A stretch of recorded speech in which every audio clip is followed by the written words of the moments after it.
बांग्लादेश में जो कुछ भी हुआ है उसको लेकर पड़ोसी देश के नाते चिंता होना, मैं इसको समझ सकता हूं। मैं आशा करता हूं कि वहां पर हालात जल्द ही सामान्य होंगे। खास करके 140 करोड़ देशवासियों की चिंता कि वहां हिंदू, वहां के अल्पसंख्यक, उस समुदाय की सुरक्षा सुनिश्चित हो। भारत हमेशा चाहता है कि हमारे पड़ोसी देश सुख और शांति के मार्ग पर चले। शांति के प्रति हमारा कमिटमेंट है, हमारे संस्कार है। हम आने वाले दिनों में बांग्लादेश की विकास यात्रा में हमेशा हमारा शुभचिंतन ही रहेगा, क्योंकि हम मानव जात की भलाई सोचने वाले लोग हैं। मेरे प्यारे देशवासियों, हमारे संविधान को 75 वर्ष हो रहे हैं। भारत के संविधान के 75 वर्ष की यात्रा देश को एक बनाना, देश को श्रेष्ठ बनाने में बहुत बड़ी भूमिका रही। भारत के लोकतंत्र को मजबूती देने में हमारे देश के संविधान की बहुत बड़ी भूमिका रही। हमारे देश के दलित, पीड़ित, शोषित, वंचित को सुरक्षा देने का बहुत बड़ा काम हमारे संविधान ने किया है। अब जब संविधान के 75 वर्ष हम मनाने जा रहे हैं, तब हम देशवासियों ने संविधान में निर्दिष्ट कर्तव्य के भाव पर बल देना बहुत जरूरी है। और जब मैं कर्तव्य की बात करता हूं, तब मैं सिर्फ नागरिकों पर बोझ बनाना नहीं चाहता।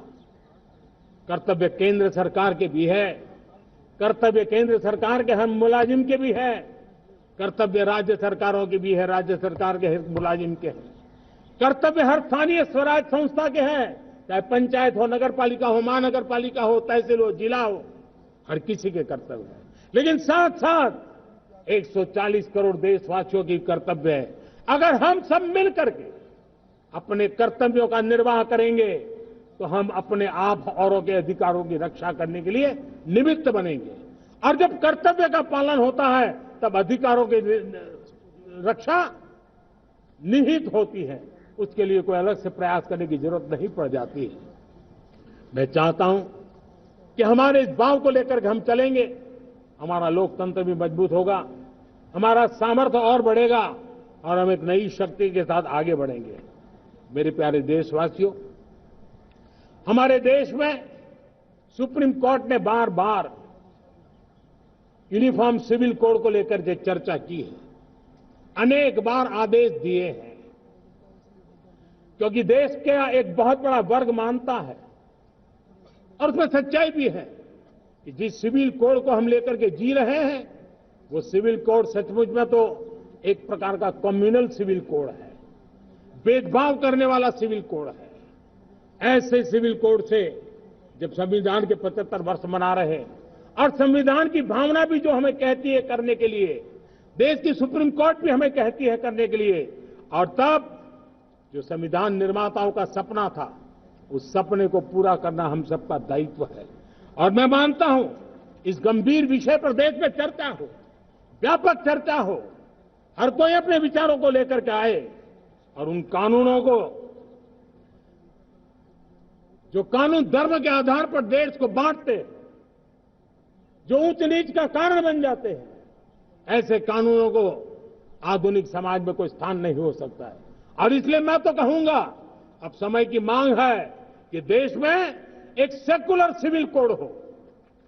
हमने कम्युनल सिविल कोड में 75 साल बिताए हैं, अब हमें सेक्युलर सिविल कोड की तरफ जाना होगा और तब जाकर के देश में धर्म के आधार पर जो भेदभाव हो रहे हैं, सामान्य नागरिक को जो दूरी महसूस होती है, उससे हमें मुक्ति मिलेगी। मेरे प्यारे देशवासियों, जब मैं देश में एक चिंता हमेशा कहता हूं, परिवारवाद, जातिवाद भारत के लोकतंत्र को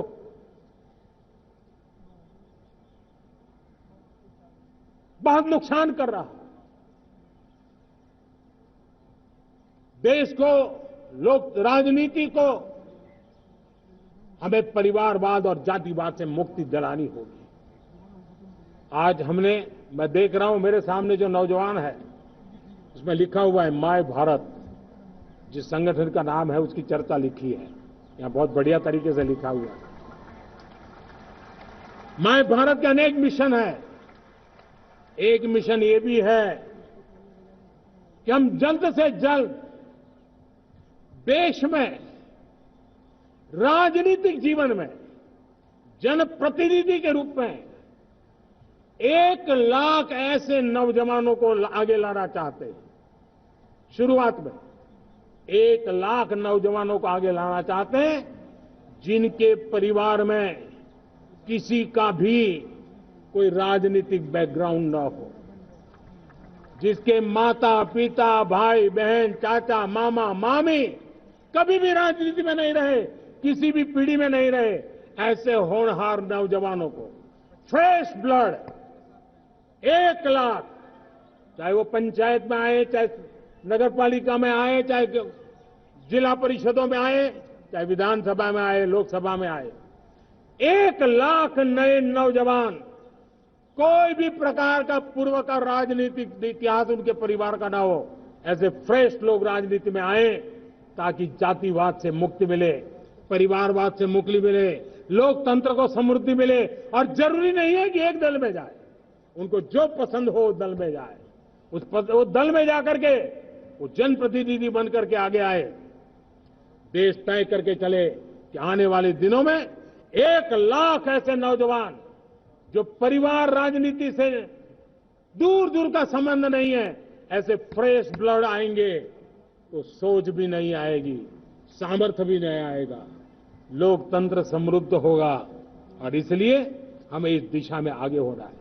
और मैं चाहूंगा कि देश ने बार बार चुनाव इस देश की प्रगति में रुकावट बन रहे हैं, गतिरोध पैदा कर रहे हैं। आज कोई भी योजना को चुनाव के साथ जोड़ देना आसान हो गया है, क्योंकि हर 3 महीने 6 महीने कहीं न कहीं चुनाव चल रहा है। कोई भी योजना जाहिर करोगे आप तो मीडिया में देखेंगे, चुनाव आया तो फलाना हो गया, चुनाव आया तो फलाना हो गया। हर काम को चुनाव के रंग से रंग दिया गया है। और इसलिए देश में व्यापक चर्चा हुई है, सभी राजनीतिक दलों ने अपने विचार रखे हैं। एक कमेटी ने बहुत बढ़िया अपना रिपोर्ट तैयार किया है। 1 नेशन 1 इलेक्शन के लिए देश को आगे आना होगा।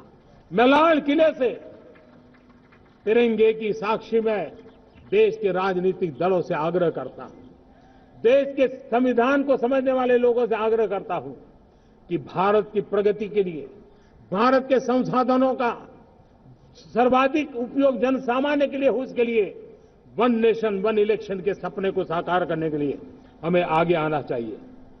मेरे प्यारे देशवासियों, भारत का स्वर्णिम कालखंड है। 2047 विकसित भारत, ये हमारी प्रतीक्षा कर रहा है।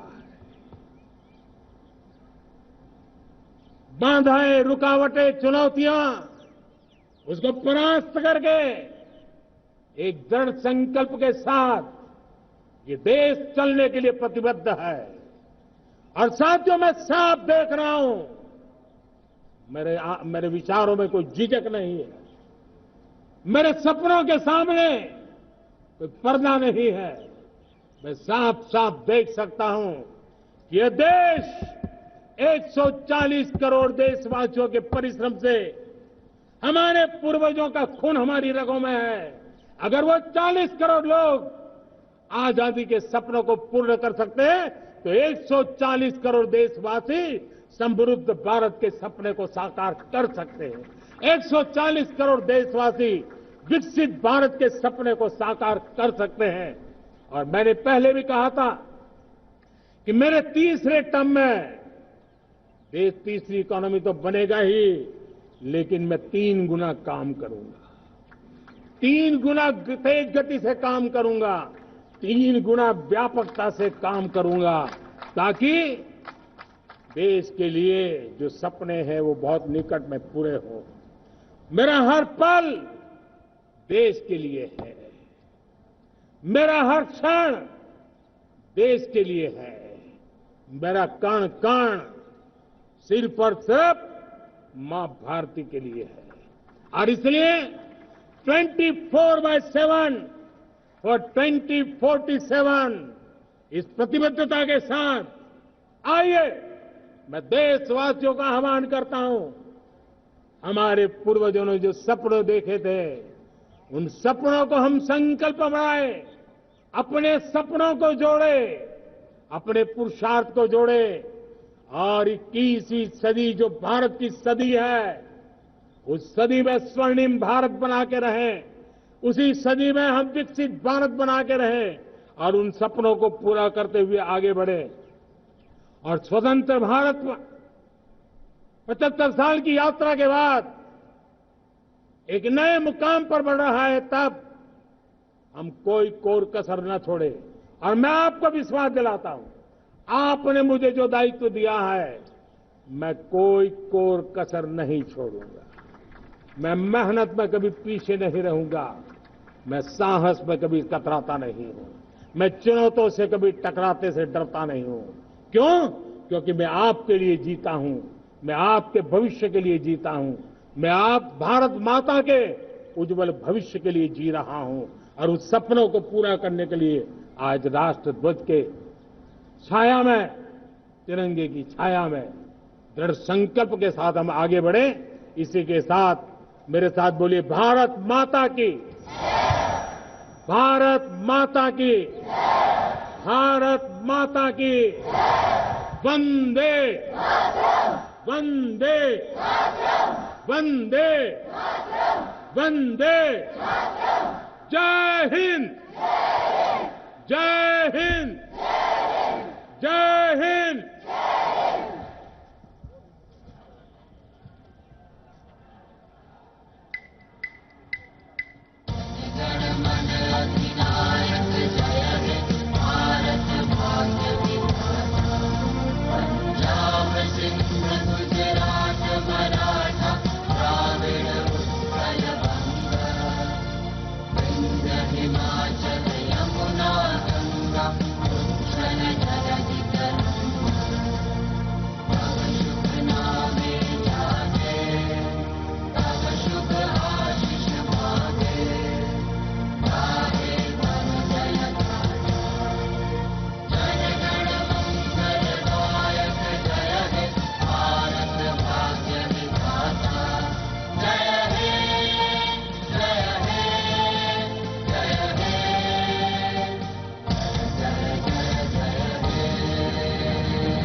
From the ramparts of Red Fort. And that was the Indian Prime Minister addressing from the ramparts of India's iconic Red Fort on India's 78th Independence Day. Prime Minister Modi touched upon various topics and aspects from India's growth story to the theme of this year's Independence Day, which is Viksit Bharat by 2047. He also outlined the progress that India has made in the space sector and also lauded India's export boom. Prime Minister Modi started his speech by expressing his sympathies to those affected by natural disasters. He also emphasized and outlined on the theme of this year's Independence Day and said that it is not mere words and that they are reflection of the resolve and dreams of 140 crore Indians.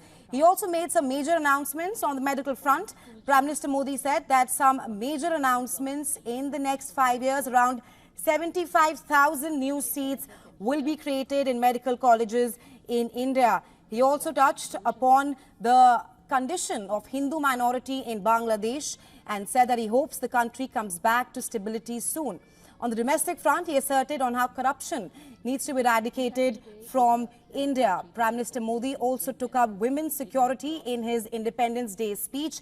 This was perhaps Prime Minister Modi's 11th consecutive Independence Day speech and the first since he assumed the office for his third consecutive term as the Prime Minister of India. He said that state governments need to take women's safety extremely seriously and crimes against women must be probed as soon as possible. Prime Minister Modi also mentioned that 1.4 billion Indians, they are worried about safety of Hindus and other minorities in Bangladesh. The Prime Minister now boarding his vehicle. And these are live visuals from the ramparts of India's iconic Red Fort, where Prime Minister Modi is now leaving after the celebrations of India's 78th Independence Day. Around 6,000 guests were invited for the Independence Day celebrations today in India's national capital, New Delhi. And lastly, Prime Minister Modi underlined that the nation has been living under communal civil code for 70 plus years and it needs to transition into a secular civil code as it is the need of the hour. और युवा शक्ति का आह्वान, हर देशवासी का आह्वान कि सन 2047 तक भारत को विकसित राष्ट्र बनाना है, विकसित भारत बनाना है. And these are live visuals from the ramparts of India's iconic Red Fort. We can see Prime Minister Modi leaving the Red Fort after addressing the crowd for almost an hour plus. He outlined India's growth story and also emphasized on the theme of India's 78th Independence Day, which is Viksit Bharat. And he said that these are not mere words. It will be achieved under his leadership. This was Prime Minister Modi's 11th Independence Day speech and his first since he assumed office for a third consecutive term. These are live visuals of the Prime Minister leaving the ramparts of the Red Fort on India's 78th Independence Day celebrations. लाल किले की प्राचीर से आज देश को संबोधित किया राष्ट्र के 78वें स्वाधीनता दिवस समारोह के अवसर पर. न केवल उन्होंने भविष्य